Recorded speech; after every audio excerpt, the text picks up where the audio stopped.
يعني هل يرضون أن أخوانهم يموتون من الجوع ويموتون أيضا من البرد في الشتاء ويموتون من المرض على معبر رفح، يجلسون أياما أو أحيانا شهورا وهم في حالات خطرة وتمنع مصر دخولهم إليها؟ هذا بلاء عظيم. ولذلك أنا أقول لإخواننا في مصر خاصة المتنفذين والذين يعني لهم الأمر في هذا البلد المبارك الذي هو كنانة الإسلام، أقول لهم اتقوا الله، لا تكونوا أعوانا لأعداء الإسلام والمسلمين، لا تبوءوا بإثم مسلم واحد يموت بسببكم، فكيف إذا كان يموت العشرات أو المئات بسبب حصاركم؟ وكيف ترضون أن تضعوا أيديكم في أيدي أعداء الله؟ بل ألد عدو للإسلام والمسلمين، وهو الذي يريد أن يستأصل شأفتنا جميعا ويستهدفنا في أصل وجودنا وفي ديننا وفي قيمنا وأخلاقنا. فبدل أن تقفوا مع إخوانكم وأن تغيثوهم وأن تجاهدوا هذا العدو معهم، تشاركون أنتم في الحصار. هذا بلاء عظيم يا أخي، هذا من المصائب الكبيرة. والله العظيم إني لا أخشى على مصر وعلى بقية الدول العربية والإسلامية التي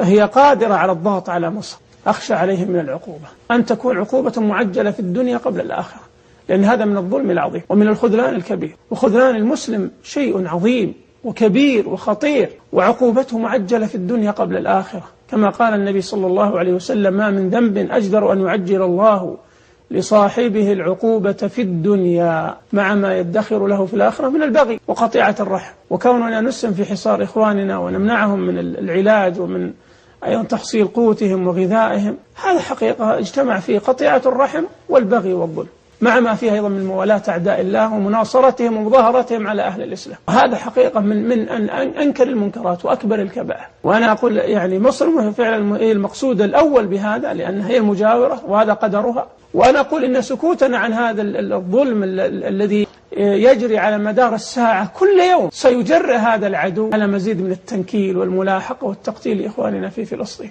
بل سيجرئهم على مهاجمة مصر والأردن وغيرها من دول الإسلام.